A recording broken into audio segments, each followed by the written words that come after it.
extrêmement important pour faire progresser une organisation comme la nôtre, c'est d'avoir des éléments d'évaluation extrêmement précis. Donc là, à travers les outils Catalyse qu'on a développés avec l'Université de Besançon et la County, ça nous permet aujourd'hui d'avoir un système d'évaluation de toutes les structures en France. Alors c'est un vrai travail lourd, puisqu'il faut non seulement avoir élaboré un questionnaire extrêmement important, je crois qu'il y a pratiquement 600 questions qui sont posées à tous les jardins de cocagne de France. Non seulement c'est fait par écrit, mais en plus il y a toute une assistance téléphonique qui a été organisée pour être sûr d'avoir des réponses exploitables.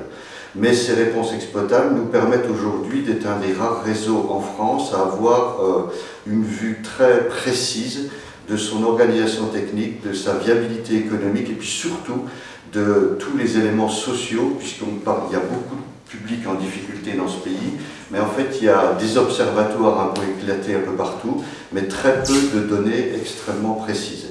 Pour la partie du traitement qualitatif, nous avons une autre suite de logiciels, c'est Anaconda qui regroupe à la fois la partie qualitative, c'est-à-dire à partir des données structurées par Pragma, on va pouvoir manger, absorber les données qui ont été structurées par Pragma. Pragma va nous sortir un tableau de données que Anaconda va pouvoir analyser, effectuer les calculs de ce qu'on appelle l'analyse factorielle de correspondance et ensuite la classification ascendante hiérarchique afin d'obtenir ce qu'on appelle un nuage de points pour avoir une représentation en 3 dimensions de ces résultats. L'objectif est de comprendre dans ces 3 dimensions ce qui éloigne des besoins des individus ou ce qui rapproche les individus, ce qui structure leur répartition.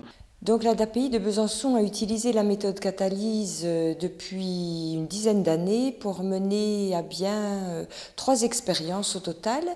3 expériences de création d'outils, de suivi des usagers qui sont des personnes handicapées mentales à tous les âges de la vie.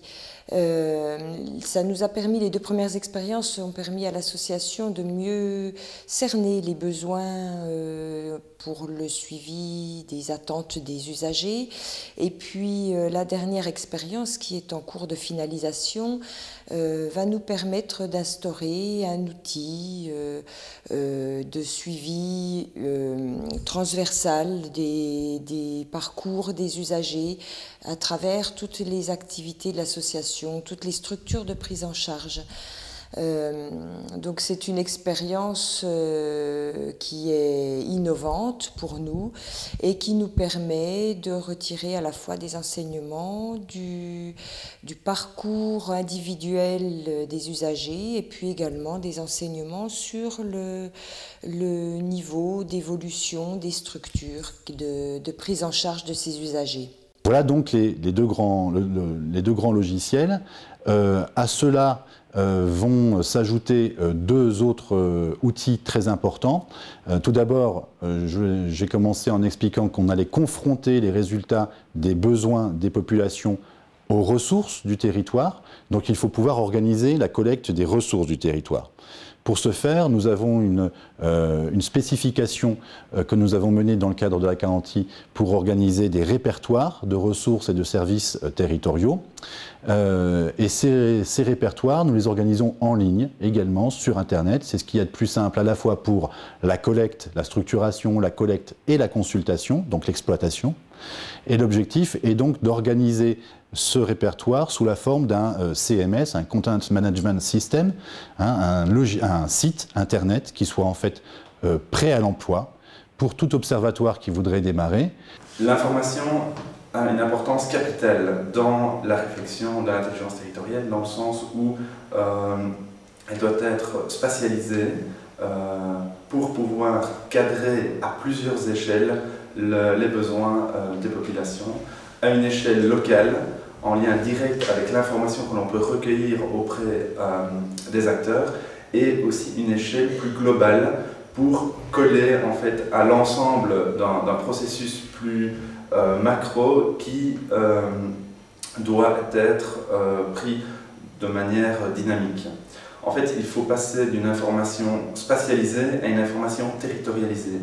Territorialisée dans le sens où nous devons être en lien direct avec les acteurs, avec les ressources du territoire, pour que l'information ou la connaissance, en quelque sorte, qui est créée, soit une connaissance qui peut être directement appliquée. Il permettra aussi d'organiser la troisième dimension dont j'ai parlé au départ, c'est-à-dire de confronter les besoins du territoire, les ressources du territoire, aux besoins d'une population plus vaste, plus large, grâce aux indicateurs territoriaux, et de pouvoir comparer sa propre situation par rapport à un territoire plus vaste ou éventuellement même la nation, voire même l'Europe, puisque c'est l'objectif de ce troisième outil qui donc structure ces indicateurs territoriaux sous la forme de ce qu'on appelle un système d'information territoriale.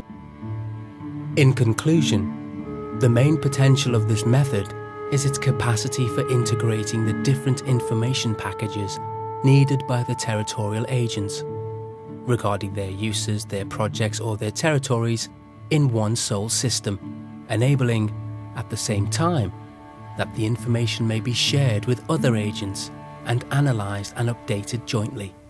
Alors c'est vrai que l'utilisation des outils, elle nous a quand même aussi, si elle a apporté beaucoup d'avantages en termes d'action, en termes d'animation, en termes de renforcement du partenariat, c'est également, je veux dire, des outils qu'il a fallu et qu'il faut entretenir au quotidien. On a affaire à des acteurs qui ne sont pas, je veux dire, toujours disponibles, qui ont besoin de temps, qu'il faut convaincre. Nous sommes une petite équipe et donc nous n'avons pas toujours les moyens techniques pour entretenir cette mobilisation. Donc une des difficultés est vraiment de s'investir au quotidien pour accompagner les partenaires. Une deuxième difficulté, c'est que nous avons commencé à utiliser les outils, je veux dire, il y a déjà quelques années. Les objectifs n'étaient pas toujours clairs, nous avons parfois eu du mal à les clarifier et donc il y a un risque de perdre la mobilisation des partenaires. Il y a une notion de temps qui est vraiment importante. Je veux dire, on ne peut pas travailler sur un diagnostic de territoire. Enfin, en ce qui nous concerne, en tout cas, la notion de temps est vraiment importante. Comme c'est un système général, un schéma communautaire d'intelligence territoriale, l'objectif est de pouvoir également importer les données de Pragma et les représenter de manière cartographique dans ce troisième outil, de pouvoir représenter aussi les services, les ressources et services qui sont disponibles sur un territoire dans le module cartographique, également que Pragma et Anaconda puissent analyser du point de vue quantitatif et qualitatif les résultats des ressources et services territoriaux, ce qui existe sur le territoire. On peut très bien faire des bilans et faire